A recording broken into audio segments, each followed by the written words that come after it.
La última oración de los mártires cristianos de Jean Léon Gérôme.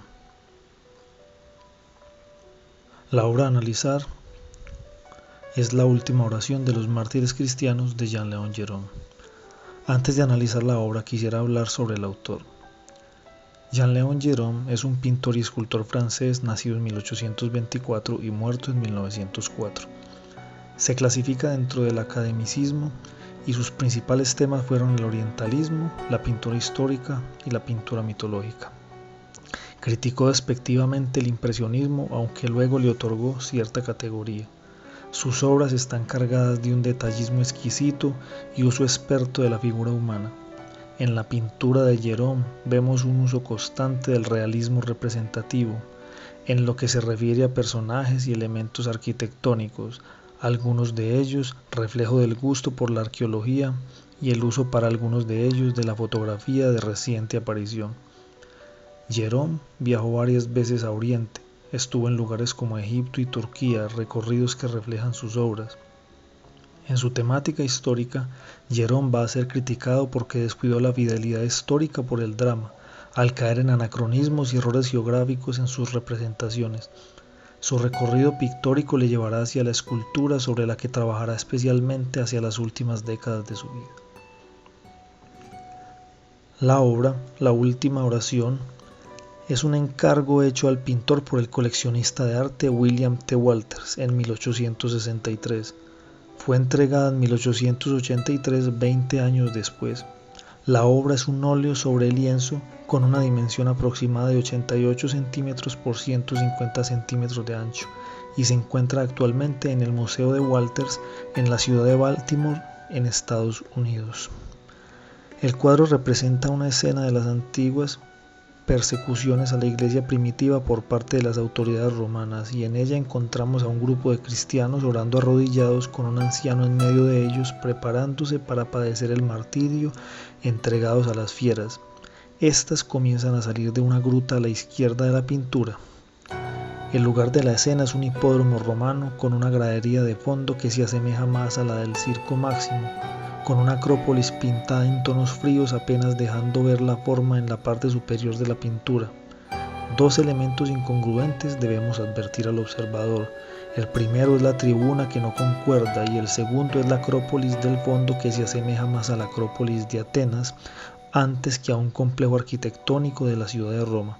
Por este tipo de elementos se criticará la obra de Gérôme en su época, como lo mencioné anteriormente. La obra podemos dividirla en 5 planos. Un primer plano es el león que aparece sobre la izquierda. Un segundo plano es el grupo de cristianos orando. Un tercer plano es la línea de crucificados. El cuarto es la tribuna y el quinto la colina con la acrópolis. El artista nos hace acento a través del uso de la luz, cuyo núcleo emana del grupo de cristianos orando, en contraposición a la oscuridad que se ve sobre la forma apenas insinuada en colores oscuros de la acrópolis sobre la colina.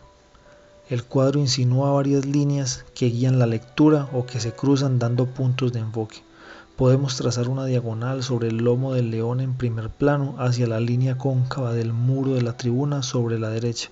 Esta diagonal se va a cruzar por la línea de horizonte que posee el cuadro debajo del muro rojo de la tribuna, señalándonos un punto cerca del grupo de cristianos. Una tercera línea que se traza vertical para darle equilibrio a la obra nos la da el elemento arquitectónico de la izquierda, que hace parte de la estructura divisoria del hipódromo. Pese a que, como dijimos, el autor nos guía en la lectura del cuadro con la luz y un leve claroscuro, la gama cromática del cuadro es amplia, inclinándose más hacia tonos fríos contrastados con grandes espacios pintados en colores cálidos como la arena del hipódromo. Los elementos van a estar distribuidos en el cuadro de manera que no se carguen hacia un lado más que otro. El león y el separador en la arena harán contrapeso al grupo de mártires junto a las cruces. La tribuna envuelve la escena encadenándola en una sola trama, y la acrópolis apenas agrega un gramaje más hacia el lado del núcleo de luz. Gérôme va a pintar exquisitamente a cada uno de los personajes del grupo de orantes, tratando delicadamente los vestidos de cada uno, y lo mismo hará con los elementos arquitectónicos presentes en la pintura. Las columnas de la parte superior de las graderías serán puestas casi matemáticamente, creando una armonía a la que se agrega el uso de la sombra sobre toda la tribuna. A través del color y la sombra, Jerome evadirá el dibujo y las únicas líneas que vemos en la obra son las que exigen las formas arquitectónicas. El artista nos recrea la realidad en el efecto de textura que le da a la arena, poniendo los surcos que dejan los carros al pasar y sobre los ladrillos de piedra del separador de la arena que parecen estar cubiertos de hollín y moho. Estos elementos acentúan el carácter cruento de lo que se avecina. La escena representada es el instante antes del sacrificio, ese momento apacible antes de la tormenta, esa calma antes de la prueba. La tensión es para el espectador, pues los personajes, pese a su posición, parecen ajenos a ella. Al fin y al cabo, son los grandes vencedores de la obra. El cristianismo lleno de luz vence el misticismo de la cultura grecolatina, apenas insinuada en formas oscuras al fondo de la pintura. La luz refuerza esta idea.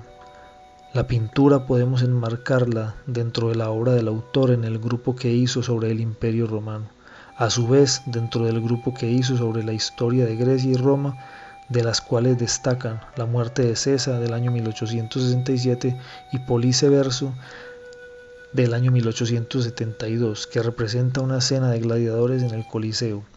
Obras ricas en la recreación gráfica de acontecimientos ya disipados para la época, pero revividos en la obra de Jerome, similitud con el cine histórico de nuestros días, que nos sumerge en una realidad antigua aún con errores que pasan desapercibidos a nuestra crítica al ubicarnos extasiados ante la belleza y el drama contundente de las obras de Jerome.